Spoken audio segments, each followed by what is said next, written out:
LDF BJPക്ക് vote മറിക്കുമെന്ന സംശയം എല്ലാ മണ്ഡലങ്ങളിലും നിലനിൽക്കുന്നുവെന്ന് തൃശൂർ ലോക്സഭാ മണ്ഡലം UDF സ്ഥാനാർത്ഥി കെ മുരളീധരൻ. ദേശീയ നയമില്ലാത്ത ഇടതുമുന്നണിയെ കേരളത്തിലെ ജനങ്ങൾ തള്ളിക്കളയുമെന്നും മുരളീധരൻ. ലോക്സഭയിൽ കേരളത്തിൽ നിന്ന് പോയിട്ടുള്ള UDF MPമാർ കേരളത്തോട് ശത്രുതാപരമായ നിലപാടുകളാണ് സ്വീകരിച്ചതെന്ന് വ്യവസായ വകുപ്പ് മന്ത്രി P. രാജീവ്. കേരളത്തിന്റെ പ്രശ്നങ്ങൾ കേന്ദ്ര സർക്കാരിന് മുന്നിൽ അവതരിപ്പിക്കാൻ MPമാർ ശ്രമിച്ചില്ലെന്നും മന്ത്രി. കരുവന്നൂർ സഹകരണ ബാങ്ക് കള്ളപ്പണ ഇടപാട് കേസിൽ EDയുടെ കസ്റ്റഡിയിലുള്ള രേഖകൾ വിട്ടുകിട്ടണമെന്നാവശ്യപ്പെട്ട് ക്രൈംബ്രാഞ്ച് ഹൈക്കോടതിയെ സമീപിച്ചു. രേഖകളുടെ ഒറിജിനൽ വേണമെന്നാവശ്യപ്പെട്ടാണ് ക്രൈംബ്രാഞ്ച് ഹൈക്കോടതിയെ സമീപിച്ചത്. SSLC പരീക്ഷ സമാപിച്ചു. മൂല്യനിർണ്ണയം ഏപ്രിൽ 3 മുതൽ 20 വരെ 2 ഘട്ടങ്ങളിലായി. മെയ് 2ാം വാരം ഫലം പ്രഖ്യാപിക്കും. ജാതി അധിക്ഷേപം നടത്തിയ ജൂനിയർ കലാമണ്ഡലം സത്യഭാമയ്ക്കെതിരെ ഡോക്ടർ RLV രാമകൃഷ്ണൻ ചൊവ്വാഴ്ച പോലീസിൽ പരാതി നൽകും. കലാമണ്ഡലത്തിൽ ചൊവ്വാഴ്ച വിദ്യാർത്ഥി യൂണിയൻ സംഘടിപ്പിക്കുന്ന മോഹിനിയാട്ടത്തിൽ പങ്കെടുക്കുമെന്നും രാമകൃഷ്ണൻ. വിശദമായ വാർത്തകളിലേക്ക്. LDF BJPക്ക് വോട്ട് മറിക്കുമെന്ന സംശയം എല്ലാ മണ്ഡലങ്ങളിലും നിലനിൽക്കുന്നുവെന്ന് തൃശൂർ ലോക്സഭാ മണ്ഡലം UDF സ്ഥാനാർത്ഥി കെ മുരളീധരൻ. ലീഡർ കെ കരുണാകരന്റെ പത്നി കല്യാണിക്കുട്ടിയമ്മയുടെ 31ാം ചരമവാർഷികത്തോടനുബന്ധിച്ച് പൂങ്കുന്നം മുരളി മന്ദിരത്തിലെ കല്യാണിക്കുട്ടിയമ്മയുടെ സ്മൃതി മണ്ഡപത്തിൽ പുഷ്പാർച്ചന നടത്തിയ ശേഷം സംസാരിക്കുകയായിരുന്നു മുരളീധരൻ. എന്ത് ഡീൽ നടന്നാലും കേരളത്തിൽ 20-ൽ 20 സീറ്റും UDF ജയിക്കും. ജനങ്ങൾ UDFനെ ഏറ്റെടുത്തു കഴിഞ്ഞു. ഇടതുപക്ഷത്തിന് നിലപാടില്ലാത്തതുകൊണ്ടാണ് കേരളത്തിൽ കോൺഗ്രസിനെ മുഖ്യ ശത്രുവായി കാണുന്നത്. ദേശീയ നയമില്ലാത്ത ഇടതുമുന്നണിയെ കേരളത്തിലെ ജനങ്ങൾ തള്ളിക്കളയുമെന്നും മുരളീധരൻ പറഞ്ഞു.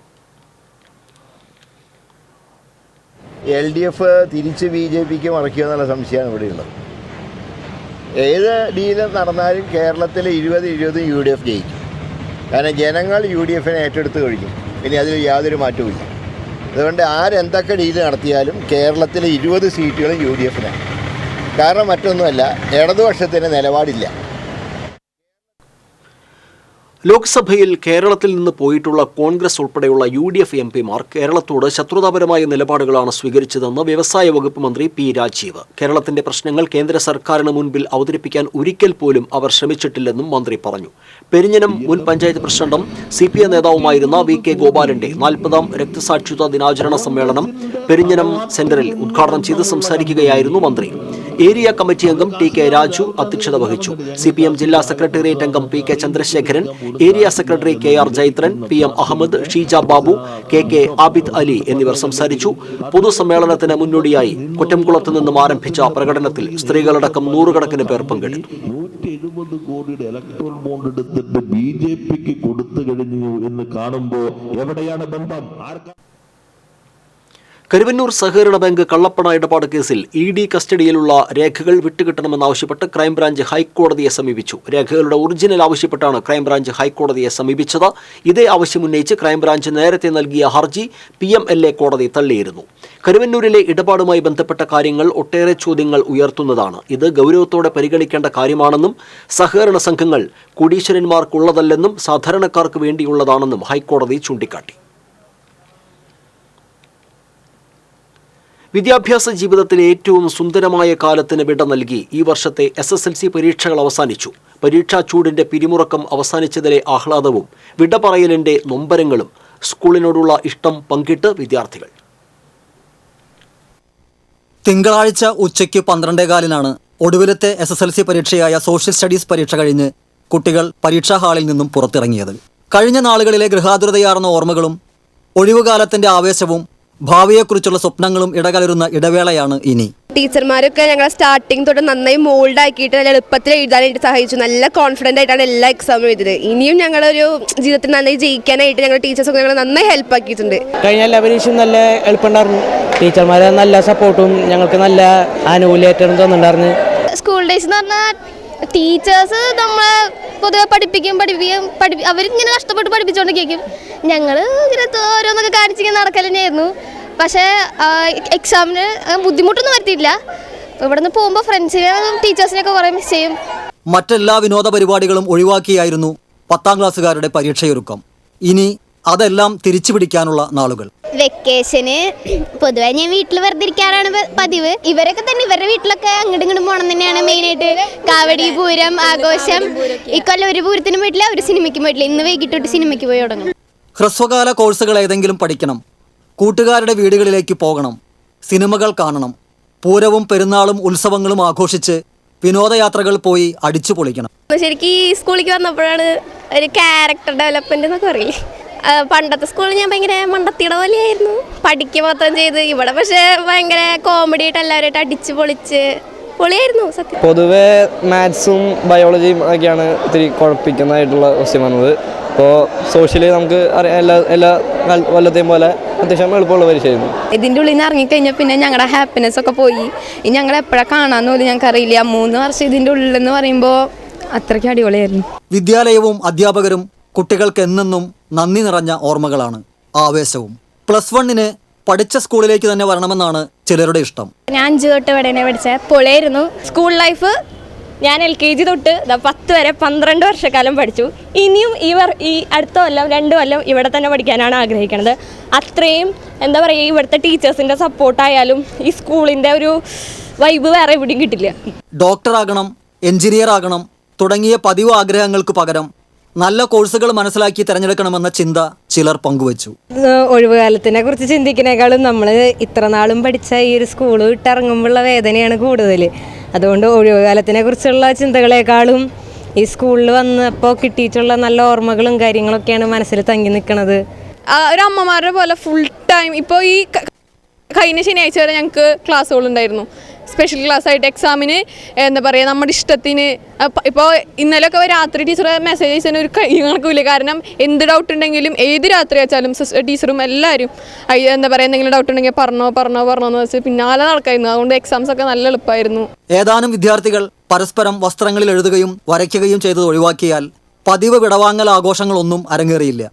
സ്കൂളുകളിൽ നിന്ന് രക്ഷിതാക്കൾക്ക് കർശനമായ നിർദ്ദേശങ്ങളും മുന്നറിയിപ്പുകളും നൽകിയിരുന്നതിനാൽ പരീക്ഷ തീരും മുൻപേ രക്ഷിതാക്കൾ കുട്ടികളെ കൂട്ടിക്കൊണ്ടുപോകാനായി സ്കൂൾ അങ്കണത്തിലെത്തിയിരുന്നു. മിക്ക സ്കൂളുകളിലും പോലീസ് സാന്നിധ്യവും ദൃശ്യമായിരുന്നു. TCV news, Thrissur. SSLC പരീക്ഷാ മൂല്യനിർണ്ണയം ഏപ്രിൽ 3 ആരംഭിക്കും. 2 ഘട്ടങ്ങളിലായാണ് ഉത്തരക്കടലാസുകളുടെ മൂല്യനിർണ്ണയം നടക്കുക. മൂല്യനിർണ്ണയം 20 അവസാനിക്കും. മെയ് 2-ാം വാരം ഫലം പ്രഖ്യാപിക്കും. 70 ക്യാമ്പുകളിലായി 10,000-ഓളം അധ്യാപകർ SSLC മൂല്യനിർണ്ണയ ക്യാമ്പിൽ പങ്കെടുക്കും. ഹയർ സെക്കൻഡറി പരീക്ഷകൾ ചൊവ്വാഴ്ച അവസാനിക്കും. 77 ക്യാമ്പുകളിലായി ഹയർ സെക്കൻഡറി പരീക്ഷയുടെ മൂല്യനിർണ്ണയവും നടക്കും. 8 ക്യാമ്പുകളിലായി 22,000 അധ്യാപകർ വൊക്കേഷണൽ ഹയർ സെക്കൻഡറി മൂല്യനിർണ്ണയത്തിൽ പങ്കെടുക്കും. ഇത്തവണ റെഗുലർ വിഭാഗത്തിൽ 4,27,105 വിദ്യാർത്ഥികളാണ് പരീക്ഷ എഴുതിയത്. ജാതീയ അധിക്ഷേപം നടത്തിയ ജൂനിയർ കലാമണ്ഡലം സത്യഭാമയ്ക്കെതിരെ ഡോക്ടർ RLV രാമകൃഷ്ണൻ ചൊവ്വാഴ്ച പോലീസിൽ പരാതി നൽകും. ചാലക്കുടി ഡിവൈഎസ്പിക്കാണ് പരാതി നൽകുക. അഭിഭാഷകരുമായി കൂടിയാലോചിച്ച് തിങ്കളാഴ്ച വൈകിട്ടാണ് പരാതി തയ്യാറാക്കിയത്. ആരുടെയും പേര് പറഞ്ഞ് ഫേസ്ബുക്ക് പോസ്റ്റ് ഇട്ടിട്ടില്ലെന്ന സത്യഭാമയുടെ നിലപാട് അംഗീകരിക്കാനാകില്ല. ഇതോടൊപ്പം അവർ പറഞ്ഞ മറ്റെല്ലാ കാര്യങ്ങളും താനുമായി ബന്ധപ്പെട്ടതാണ്. ഇവ രേഖാമൂലം തെളിയിക്കാനാകുമെന്ന് RLV രാമകൃഷ്ണൻ പറഞ്ഞു. കലാമണ്ഡലത്തിൽ ചൊവ്വാഴ്ച വിദ്യാർത്ഥി യൂണിയൻ സംഘടിപ്പിക്കുന്ന മോഹിനിയാട്ടത്തിൽ പങ്കെടുക്കുമെന്നും രാമകൃഷ്ണൻ പറഞ്ഞു. ലോറി ഇടിച്ചതിനെ തുടർന്ന് 17 മണിക്കൂറോളം മുള്ളൂർക്കര റെയിൽവേ ഗേറ്റ് തുറക്കാനാകാതെ അടഞ്ഞുകിടന്നു. ഞായറാഴ്ച രാത്രി 9-നാണ് വരവൂർ ഭാഗത്തു നിന്ന് മുള്ളൂർക്കരയിലേക്ക് മാങ്ങ കയറ്റി വന്ന ലോറി നിയന്ത്രണം തെറ്റി റെയിൽവേ ഗേറ്റിൽ ഇടിച്ചത്. ഇതേ തുടർന്ന് വാഹനങ്ങൾ വെട്ടിക്കാട്ടിരി വഴിയും അകമല വഴിയുമാണ് തിരിച്ചുവിട്ടത്. ഗേറ്റിന്റെ തകരാർ പരിഹരിക്കാൻ സാധിക്കാത്തതിനെ തുടർന്ന് സ്കൂൾ വിദ്യാർത്ഥികൾ ഉൾപ്പെടെയുള്ള യാത്രക്കാരും ദുരിതത്തിലായി. അധ്യാപകർ സ്കൂളിൽ നിന്ന് എത്തിയാണ് വിദ്യാർത്ഥികളെ ഗേറ്റ് കടത്തിവിട്ടിരുന്നത്. തിങ്കളാഴ്ച ഉച്ചയ്ക്ക് 2 മണിയോടെയാണ് തകരാർ പരിഹരിക്കാനായത്. ചേലക്കര മണ്ണത്തിപ്പാറയിൽ കാട്ടാനകൾ ഇറങ്ങി കൃഷി നശിപ്പിച്ചു. മണ്ണത്തിപ്പാറ പ്ലാക്കുഴി വീട്ടിൽ ഷൈനിന്റെ 25ഓളം പൂവൻ വാഴകളാണ് നശിപ്പിച്ചത്. കാട്ടാനകൾക്ക് പുറമെ കാട്ടുപന്നികളുടെ ശല്യവും പ്രദേശത്ത് രൂക്ഷമാണെന്നും കൃഷി ചെയ്ത് ജീവിതം മുന്നോട്ട് കൊണ്ടുപോകാൻ കഴിയാത്ത സാഹചര്യമാണ് നിലവിലുള്ളതെന്നും കർഷകർ പറയുന്നു. ജനവാസ മേഖലയിൽ കാട്ടാനകൾ ഇറങ്ങുന്നതിനാൽ ജനങ്ങൾ ഏറെ ഭീതിയിലാണ്. കാട്ടാനശല്യം പരിഹരിക്കാൻ അധികൃതർ നടപടിയെടുക്കണമെന്ന് നാട്ടുകാർ ആവശ്യപ്പെട്ടു. ഏകദേശം ഒരു 2:30-ക്കും 3:30-ക്കും ഇടയ്ക്കാണ് ആന വന്നത്. ഒരു വലിയ ആനയുണ്ടായിരുന്നു, പിന്നെ എൻ്റെ കൂടെ കുട്ടികളായിരുന്നു. ഞാൻ കണ്ടില്ല, അതിൻ്റെ സൗണ്ടാണ് കേട്ടത്. അപ്പോൾ നമ്മുടെ പറമ്പിൽ കുലച്ച് നിന്നിരുന്ന പൂവൻവാഴകളായിരുന്നു. ഒരു 15ഓളം വാഴകൾ, പിന്നെ കുറച്ച വാഴയും പോയി. പിന്നെ അത് കൂടാതെ ഒരു 10 വാഴകൾ പോയിട്ടുണ്ട്. ഇതിന് തൊട്ടുമുമ്പ് കപ്പയായിരുന്നു. അത് പന്നിയുടെ ശല്യം നമുക്ക് കൂടുതലുണ്ടായിരുന്നു. ഇപ്പോൾ ആനയും കൂടെ വന്നു കഴിഞ്ഞപ്പോൾ നമുക്ക്, അതായത് കൃഷിക്കാരെ സംബന്ധിച്ചിടത്തോളം ഭയങ്കര ബുദ്ധിമുട്ടുള്ള കാര്യങ്ങളാണ്. പിന്നെ ശരിക്കും പറഞ്ഞു കഴിഞ്ഞാൽ അതിന് ശാശ്വതമായൊരു പരിഹാരം നമ്മുടെ പിന്നെ ഏത് ഇതാണ്, കേന്ദ്രമാണോ കേരളമാണോ എവിടെ നിന്നാണെന്നറിയാം, നമുക്കത് കൃത്യമായിട്ട് നമുക്ക് പരിഹരിച്ചു തരേണ്ടതാണ്. UDF സ്ഥാനാർത്ഥി കെ മുരളീധരൻ ചാവക്കാട് വിവിധ ഭാഗങ്ങളിൽ പര്യടനം നടത്തി. മണത്തല ജുമാ മസ്ജിദ്, താലൂക്ക് ആശുപത്രി തുടങ്ങിയ സ്ഥലങ്ങൾ സന്ദർശിച്ചു. കോടതി വളപ്പിലെത്തിയ മുരളീധരനെ ഇന്ത്യൻ ലോയേഴ്സ് കോൺഗ്രസ് ചാവക്കാട് യൂണിറ്റിന്റെ നേതൃത്വത്തിൽ സ്വീകരിച്ചു. Unit president Therali Ashokan shawl അണിയിച്ചു. സബ് കോടതി, മുനിസിപ്പൽ കോടതി, മജിസ്ട്രേറ്റ് കോടതി എന്നിവിടങ്ങളിലെ ജീവനക്കാരോടും അഭിഭാഷകരോടും വോട്ട് അഭ്യർത്ഥിച്ചാണ് മുരളീധരൻ മടങ്ങിയത്. NDA നാട്ടിക നിയോജക മണ്ഡലം കൺവെൻഷൻ BJP ദേശീയ കൗൺസിൽ അംഗം ശ്രീനഗരി രാജൻ ഉദ്ഘാടനം ചെയ്തു. NDA തൃശൂർ ലോക്സഭാ മണ്ഡലം സ്ഥാനാർത്ഥി സുരേഷ് ഗോപിയെ മണ്ഡലം കമ്മിറ്റി ഭാരവാഹികൾ പുഷ്പഹാരം ചാർത്തി സ്വീകരിച്ചു. NDA തെരഞ്ഞെടുപ്പ് പ്രചാരണ ഗാനങ്ങളുടെ ഓഡിയോ ലോഞ്ചിംഗ് സുരേഷ് ഗോപി നിർവഹിച്ചു. NDA നാട്ടിക നിയോജക മണ്ഡലം പ്രഭാരി PK ബാബു അധ്യക്ഷനായിരുന്നു. ആലത്തൂർ ലോക്സഭാ മണ്ഡലം ഇടതുപക്ഷ ജനാധിപത്യ മുന്നണി സ്ഥാനാർത്ഥി K രാധാകൃഷ്ണൻ കുന്നംകുളം മേഖലയിൽ പര്യടനം നടത്തി. വിവിധ ആരാധനാലയങ്ങൾ സന്ദർശിച്ചു. കുന്നംകുളം മേഖലയിലെ കക്കാട് ശ്രീ മഹാഗണപതി ക്ഷേത്രത്തിലായിരുന്നു ആദ്യ സന്ദർശനം. AC മൊയ്തീൻ MLA, ഇടതുമുന്നണി നേതാക്കളായ MN Sathyan, PG Jayaprakash, KA Azeez, GK ജിന്നി, PM Suresh തുടങ്ങിയവർ സ്ഥാനാർത്ഥിക്കൊപ്പം ഉണ്ടായിരുന്നു. കുന്നംകുളം സൗത്ത് മേഖലയിലെത്തിയ സ്ഥാനാർത്ഥി ഇഞ്ചിക്കുന്ന് ജമാഅത്തെ പള്ളി, ആർത്താറ്റ് സെന്റ് മേരീസ് സിറിയൻ സിംഹാസനപ്പള്ളി എന്നിവിടങ്ങളിലും സന്ദർശനം നടത്തി. NDA ചാലക്കുടി ലോക്സഭാ മണ്ഡലം സ്ഥാനാർത്ഥി KA ഉണ്ണികൃഷ്ണൻ കയ്പമംഗലം നിയോജക മണ്ഡലത്തിൽ പര്യടനം നടത്തി. ചമക്കല രാജീവ് റോഡ് ബീച്ചിൽ നിന്നാണ് പര്യടനം ആരംഭിച്ചത്. Chandrapinni centre, CV centre, Pulinchode, Edathiruthy, Kaipamangalam തുടങ്ങിയ സ്ഥലങ്ങളിലും പര്യടനം നടത്തി. മണ്ഡലം പ്രസിഡന്റ് രാജേഷ് കോവിൽ, ജില്ലാ cell coordinator PS Anilkumar, general secretary Suresh Pallath തുടങ്ങിയവർ സ്ഥാനാർത്ഥിക്കൊപ്പം ഉണ്ടായിരുന്നു.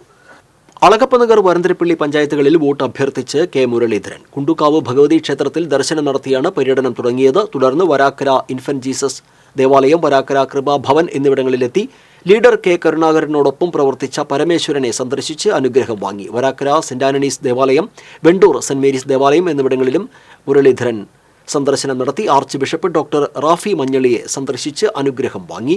വരന്തരപ്പള്ളി മണ്ഡലം തെരഞ്ഞെടുപ്പ് കമ്മിറ്റി ഓഫീസിന്റെ ഉദ്ഘാടനവും മുരളീധരൻ നിർവഹിച്ചു. അമ്പലൂർ കല്ലൂർ റോഡിൽ പൊതുസ്ഥലത്ത് സ്ഥാപിച്ച തെരഞ്ഞെടുപ്പ് പ്രചാരണ സാമഗ്രികൾ ആന്റി ഡിഫേസ്മെന്റ് സ്ക്വാഡ് നീക്കം ചെയ്തു. ആലങ്ങോട്, കല്ലൂർ എന്നിവിടങ്ങളിലുള്ള വൈദ്യുതി തൂണുകളിലും പൊതു ഇടങ്ങളിലും പതിച്ച സ്ഥാനാർത്ഥികളുടെ പോസ്റ്ററുകളും കൊടിതോരണങ്ങളും ഫ്ലക്സ് ബോർഡുകളുമാണ് ഉദ്യോഗസ്ഥർ നീക്കം ചെയ്തത്. വൈദ്യുതി തൂണുകളിൽ പതിച്ച പോസ്റ്ററുകളിൽ ഗ്രീസ് പുരട്ടി കറുപ്പിച്ചു. മാതൃകാ പെരുമാറ്റച്ചട്ടം പാലിക്കുന്നതിന്റെ ഭാഗമായാണ് സ്ക്വാഡിന്റെ നടപടി. അനധികൃതമായി സ്ഥാപിച്ച സാമഗ്രികൾ നീക്കം ചെയ്യുന്നതിനുള്ള ചിലവ് അതാത് കക്ഷികളിൽ നിന്ന് ഈടാക്കുന്നതിനും ലംഘനങ്ങൾക്ക് 35,000 രൂപ വരെ പിഴ ചുമത്താനും തുടങ്ങിയിട്ടുണ്ടെന്ന് അധികൃതർ അറിയിച്ചു. ഗജവീരൻ മംഗലാംകുന്ന് അയ്യപ്പൻ ചരിഞ്ഞു. മാസങ്ങളായി ചികിത്സയിലായിരുന്നു. തൃശൂർ പൂരം ഉൾപ്പെടെയുള്ള പൂരങ്ങളിൽ നിറസാന്നിധ്യമായിരുന്നു കൊമ്പൻ. പോളിംഗ് ബൂത്തുകളിലെ ക്രമീകരണങ്ങൾക്കും മാറ്റത്തിന്റെ കാറ്റ് കടന്നു വന്നപ്പോൾ വോട്ടിംഗ് മെഷീനുകളിൽ നിന്ന് ഉയരുന്ന ബീപ് ശബ്ദത്തിന് കാതോർക്കുകയാണ് വർത്തമാന കാലഘട്ടത്തിൽ വോട്ടർമാർ. എന്നാൽ തെക്കുംകര വാഴാനി വിഷ്ണുമായ ക്ഷേത്ര മഠാധിപതി കൂടിയായ TV സുരേഷിന്റെ കയ്യിൽ ഒരു പഴയ വോട്ടർ പെട്ടിയുണ്ട്. തെരഞ്ഞെടുപ്പിന്റെ ഒട്ടേറെ ചരിത്ര കഥകൾ പറയുന്ന ബാലറ്റ് പെട്ടി.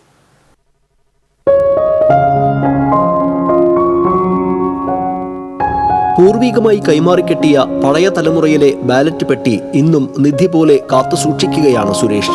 പിതാവ് വേലുവാണ് വർഷങ്ങൾക്ക് മുൻപ് ഈ പെട്ടി സുരേഷിന് കൈമാറിയത്. 2001 വേലു മരണമടഞ്ഞു. ജനാധിപത്യ മൂല്യങ്ങൾ മുറുകെ പിടിച്ചിരുന്ന പിതാവിന്റെ ഓർമ്മകളും തെരഞ്ഞെടുപ്പ് സംവിധാനത്തിന്റെ പഴമയുടെ ഗന്ധവുമുള്ള പെട്ടി സുരേഷിന് ഏറെ പ്രിയപ്പെട്ടതാണ്. താൻ ജനിക്കുന്നതിനും എത്രയോ മുൻപ് രൂപം കൊണ്ട ഏറെ പ്രായമുള്ള അപ്പൂപ്പൻ പെട്ടിയാണ് ഇതെന്ന് ഇദ്ദേഹം പറയുന്നു. ഇത് പഴയ കാലത്തെ വോട്ടും പെട്ടിയാണ്. ഇത് അച്ഛൻ്റെ ഓർമ്മയ്ക്കായി ഞാൻ സൂക്ഷിക്കുന്നു. വളരെ ഭംഗിയോടുകൂടി സൂക്ഷിക്കുന്നു. ഇലക്ഷനൊക്കെ വരുമ്പോൾ ആ പെട്ടീനെ ഓർമ്മ വരും. 1957 കാലഘട്ടത്തിൽ പൂർണ്ണമായും മരത്തിൽ തീർത്ത ബാലറ്റ് പെട്ടി പുതുതലമുറയ്ക്ക് ഏറെ കൗതുകമുണർത്തുന്നതാണ്. ആധുനിക യുഗത്തിൽ ഉള്ളതിനേക്കാൾ എത്ര ശ്രമകരമായിരുന്നു പഴയ തെരഞ്ഞെടുപ്പ് സംവിധാനങ്ങൾ എന്നതിന്റെ ഓർമ്മപ്പെടുത്തൽ കൂടിയാണ് ഈ വോട്ട് പെട്ടി. കാലപ്പഴക്കം മൂലം പെട്ടി നശിക്കാതിരിക്കാൻ ചെറിയ മിനുക്ക് പണികൾ നടത്തിയിട്ടുണ്ട്. പെട്ടിക്കൊപ്പം അച്ഛൻ പറഞ്ഞു തന്ന അത്ര തന്നെ പതിറ്റാണ്ടുകൾ പഴക്കമുള്ള തെരഞ്ഞെടുപ്പ് കാല ഓർമ്മകളും മനസ്സിൽ സൂക്ഷിക്കുകയാണ് സുരേഷ്. പുതിയ ലോക്സഭാ തെരഞ്ഞെടുപ്പിന് കളമൊരുങ്ങുമ്പോൾ പഴമയുടെ കഥകളുമായി വാടാനിയിലെ വോട്ട് പെട്ടിയും തെരഞ്ഞെടുപ്പ് രംഗത്ത് വലിയ ശ്രദ്ധ നേടുകയാണ്. TCV വടക്കാഞ്ചേരി. യുവാവിനെ ആക്രമിച്ച് കൊലപ്പെടുത്താൻ ശ്രമിച്ച കേസിൽ 4 പേരെ ചേലക്കര പോലീസ് അറസ്റ്റ് ചെയ്തു. വെങ്ങാനല്ലൂർ സ്വദേശികളായ ജിഷ്ണു, ജിബിൻ, അനസ്, അജ്മൽ എന്നിവരാണ് അറസ്റ്റിലായത്. കോടതിയിൽ ഹാജരാക്കിയ പ്രതികളെ റിമാൻഡ് ചെയ്തു. വേല ദിവസം ബാറിലുണ്ടായ തർക്കത്തെ തുടർന്ന് ചേലക്കര തുടൂപ്പാടം റോഡിൽ വെച്ച് വെങ്ങാനല്ലൂർ സ്വദേശിയായ യുവാവിനെ പ്രതികൾ ആക്രമിച്ച് കൊലപ്പെടുത്താൻ ശ്രമിക്കുകയായിരുന്നു. സബ് കളക്ടർ ചമഞ്ഞ് തട്ടിപ്പ് നടത്തിയെന്ന കേസിലെ പ്രതിയെ കോടതി വെറുതെ വിട്ടു. പുയ്യ വട്ടക്കോട്ട സ്വദേശി കാട്ടാശ്ശേരി വീട്ടിൽ ഷഫീഖിനെയാണ് judicial first class magistrate KN Asha കുറ്റക്കാരനല്ലെന്ന് കണ്ട് വെറുതെ വിട്ടത്. 2016 കേസിനാസ്പദമായ സംഭവം. നിയമസഭാ തെരഞ്ഞെടുപ്പിന്റെ പെരുമാറ്റച്ചട്ടം നിലനിന്ന സമയത്ത് സബ് കളക്ടർ എന്ന ബോർഡും നീല ബേക്കൺ ലൈറ്റും ഘടിപ്പിച്ച കാറിലെത്തി തഹസിൽദാരുടെ ചേംബറിൽ ഔദ്യോഗിക കസേരയിൽ കയറിയിരുന്ന് ഫയലുകൾ തീർപ്പാക്കാൻ നിർദ്ദേശം നൽകിയെന്നായിരുന്നു കേസ്. സാക്ഷിമൊഴികൾ വിശ്വസനീയമല്ലെന്ന് കണ്ടാണ് കോടതി പ്രതിയെ വെറുതെ വിട്ടത്. പ്രതിക്ക് വേണ്ടി അഡ്വക്കേറ്റ് DT വെങ്കിടേശ്വരൻ ഹാജരായി. വേമ്പനാട്ട് കായൽ നീന്തിക്കടന്ന് അപൂർവ നേട്ടം സ്വന്തമാക്കി അഞ്ചേരി സ്വദേശിനിയായ 62കാരി. അഞ്ചേരി ജവഹർ റോഡ് പുത്തൻപുരയിൽ ആന്റണിയുടെ ഭാര്യയും റിട്ടയേർഡ് LIC ഉദ്യോഗസ്ഥയുമായ ഡോക്ടർ കുഞ്ഞമ്മ മാത്യൂസാണ് വേമ്പനാട്ട് കായൽ നീന്തിക്കടന്ന് അപൂർവ നേട്ടം സ്വന്തമാക്കിയത്. ആലപ്പുഴ പള്ളിപ്പുറം പഞ്ചായത്തിലെ അമ്പരക്കടവ് വടക്കുംകരയിൽ നിന്ന് കോട്ടയം ജില്ലയിലെ വൈക്കം ബീച്ച് വരെയാണ് കുഞ്ഞമ്മ മാത്യൂസ് നീന്തിയത്. 7 കിലോമീറ്റർ ദൂരം 1 മണിക്കൂർ 40 മിനിറ്റ് കൊണ്ടാണ് കുഞ്ഞമ്മ മാത്യൂസ് നീന്തിക്കയറിയത്. തൃശൂർ എൻഡ്യൂറൻസ് അത്ലറ്റിക് ക്ലബിലെ അംഗമാണ്. സൈക്കോളജിയിൽ ഡോക്ടറേറ്റുള്ള ഡോക്ടർ കുഞ്ഞമ്മ മാത്യൂസ്. സംസ്ഥാനത്ത് കൊടും ചൂടിനയവില്ല. വ്യാഴാഴ്ച വരെ 9 ജില്ലകളിൽ ഉയർന്ന താപനില മുന്നറിയിപ്പായ യെല്ലോ അലർട്ട് നൽകിയിട്ടുണ്ട്. തൃശൂർ, കൊല്ലം, പാലക്കാട്, കോട്ടയം, തിരുവനന്തപുരം, പത്തനംതിട്ട, എറണാകുളം, കണ്ണൂർ, കോഴിക്കോട് ജില്ലകൾക്കാണ് കേന്ദ്ര കാലാവസ്ഥാ വകുപ്പ് മുന്നറിയിപ്പ് നൽകിയത്. വ്യാഴാഴ്ച വരെ തൃശൂർ ജില്ലയിൽ ഉയർന്ന താപനില 39 ഡിഗ്രി സെൽഷ്യസ് വരെ എത്താൻ ഇടയുണ്ട്. കൊല്ലം, പാലക്കാട് ജില്ലകളിൽ ഉയർന്ന താപനില 38 ഡിഗ്രി വരെയും കോട്ടയം ജില്ലയിൽ ഉയർന്ന താപനില 37 ഡിഗ്രി വരെയും എത്തും. പകൽ 11 മുതൽ ഉച്ചതിരിഞ്ഞ് 3 വരെയുള്ള സമയത്ത് നേരിട്ട് ശരീരത്തിൽ കൂടുതൽ സമയം തുടർച്ചയായി സൂര്യപ്രകാശം ഏൽക്കുന്നത് ഒഴിവാക്കണം. പരമാവധി ശുദ്ധജലം കുടിക്കണം. ചൂട് കൂടുന്ന സാഹചര്യത്തിൽ കാട്ടുതീ വ്യാപിക്കാനുള്ള സാധ്യതയുള്ളതിനാൽ വനമേഖലയോട് ചേർന്ന് താമസിക്കുന്നവരും വിനോദസഞ്ചാരികളും പ്രത്യേകം ജാഗ്രത പാലിക്കണം. വിദ്യാർത്ഥികളുടെ കാര്യത്തിൽ സ്കൂൾ അധികൃതരും രക്ഷിതാക്കളും പ്രത്യേക ശ്രദ്ധ പുലർത്തണമെന്നും അറിയിപ്പുണ്ട്. കുന്നംകുളം ടൗൺ ഹാൾ റോഡിൽ പുതുതായി നിർമ്മിച്ച കാനയ്ക്ക് മുകളിലെ സ്ലാബ് തെന്നിയതിനെ തുടർന്ന് കാനയിലേക്ക് വീണ് സ്ത്രീക്ക് പരിക്കേറ്റു. കുന്നംകുളം ചേംബറിലെ ഡെയിലി കളക്ഷൻ ഏജന്റായ ഷൈമയ്ക്കാണ് പരിക്കേറ്റത്. ഇവരെ കുന്നംകുളം സർക്കാർ ആശുപത്രിയിൽ പ്രവേശിപ്പിച്ചു. സ്ലാബ് കൃത്യമായി സ്ഥാപിക്കാത്തതാണ് അപകടത്തിന് കാരണമായതെന്ന് നാട്ടുകാർ പറഞ്ഞു. റോഡ് നിർമ്മാണം പൂർത്തിയാക്കി ഈയിടെയാണ് സ്ലാബുകൾ സ്ഥാപിച്ചത്. ചാലക്കുടി പരിയാരത്ത് ഗൃഹനാഥന്റെ മരണത്തിൽ ദുരൂഹതയെന്ന ആരോപണം. പരിയാരം തവളപ്പാറ പൊട്ടോക്കാരൻ പൗലൂസിന്റെ മകൻ 54 വയസ്സുള്ള വർഗീസിന്റെ മരണത്തിലാണ് ദുരൂഹതയുള്ളത്. രഹസ്യ വിവരം ലഭിച്ചതിനെ തുടർന്ന് പോലീസ് എത്തി പരിശോധന നടത്തി. കഴിഞ്ഞ ചൊവ്വാഴ്ചയാണ് വർഗീസിനെ വീടിനകത്ത് ഗുരുതരാവസ്ഥയിൽ കണ്ടെത്തിയത്. തലയിലും മറ്റുമുണ്ടായ മുറിവുകളിൽ നിന്നും രക്തം വാർന്ന നിലയിലായിരുന്നു. എറണാകുളത്തെ സ്വകാര്യ ആശുപത്രിയിൽ ചികിത്സയിലിരിക്കെ തിങ്കളാഴ്ച രാവിലെയാണ് വർഗീസ് മരിച്ചത്. മകൻ പോളാണ് വീട്ടിലുണ്ടായിരുന്നത്. പരാതി ഉയർന്ന സാഹചര്യത്തിൽ മൃതദേഹം പോസ്റ്റ്മോർട്ടത്തിനായി തൃശൂർ മെഡിക്കൽ കോളേജ് ആശുപത്രിയിലേക്ക് മാറ്റി. കോണിയിൽ നിന്ന് വീണ് പരിക്കേറ്റെന്നാണ് ബന്ധുക്കൾ ആശുപത്രിയിൽ പറഞ്ഞത്. എന്നാൽ അസുഖബാധിതനായ വർഗീസിന് തനിച്ച് കോണി കയറാൻ കഴിയില്ലെന്നാണ് പോലീസിന്റെ നിഗമനം. പോളും പിതാവ് വർഗീസും തമ്മിൽ ഇടയ്ക്ക് വഴക്കുണ്ടാകാറുണ്ടെന്ന് പരിസരവാസികൾ പറയുന്നു. പ്രധാന വാർത്തകൾ വീണ്ടും. LDF BJPക്ക് വോട്ട് മറിക്കുമെന്ന സംശയം എല്ലാ മണ്ഡലങ്ങളിലും നിലനിൽക്കുന്നുവെന്ന് തൃശൂർ ലോക്സഭാ മണ്ഡലം UDF സ്ഥാനാർത്ഥി K മുരളീധരൻ. ദേശീയ നയമില്ലാത്ത ഇടതുമുന്നണിയെ കേരളത്തിലെ ജനങ്ങൾ തള്ളിക്കളയുമെന്നും മുരളീധരൻ. ലോക്സഭയിൽ കേരളത്തിൽ നിന്ന് പോയിട്ടുള്ള UDF MPമാർ കേരളത്തോട് ശത്രുതാപരമായ നിലപാടുകളാണ് സ്വീകരിച്ചതെന്ന് വ്യവസായ വകുപ്പ് മന്ത്രി P രാജീവ്. കേരളത്തിന്റെ പ്രശ്നങ്ങൾ കേന്ദ്ര സർക്കാരിന് മുന്നിൽ അവതരിപ്പിക്കാൻ MPമാർ ശ്രമിച്ചില്ലെന്നും മന്ത്രി. കരുവന്നൂർ സഹകരണ ബാങ്ക് കള്ളപ്പണ ഇടപാട് കേസിൽ EDയുടെ കസ്റ്റഡിയിലുള്ള രേഖകൾ വിട്ടുകിട്ടണമെന്നാവശ്യപ്പെട്ട് ക്രൈംബ്രാഞ്ച് ഹൈക്കോടതിയെ സമീപിച്ചു. രേഖകളുടെ ഒറിജിനൽ വേണമെന്നാവശ്യപ്പെട്ടാണ് ക്രൈംബ്രാഞ്ച് ഹൈക്കോടതിയെ സമീപിച്ചത്. SSLC പരീക്ഷ സമാപിച്ചു. മൂല്യനിർണ്ണയം ഏപ്രിൽ 3 മുതൽ 20 വരെ 2 ഘട്ടങ്ങളിലായി. മെയ് 2-ാം വാരം ഫലം പ്രഖ്യാപിക്കും. ജാതി അധിക്ഷേപം നടത്തിയ ജൂനിയർ കലാമണ്ഡലം സത്യഭാമയ്ക്കെതിരെ ഡോക്ടർ RLV രാമകൃഷ്ണൻ ചൊവ്വാഴ്ച പോലീസിൽ പരാതി നൽകും. കലാമണ്ഡലത്തിൽ ചൊവ്വാഴ്ച വിദ്യാർത്ഥി യൂണിയൻ സംഘടിപ്പിക്കുന്ന മോഹിനിയാട്ടത്തിൽ പങ്കെടുക്കുമെന്നും രാമകൃഷ്ണൻ.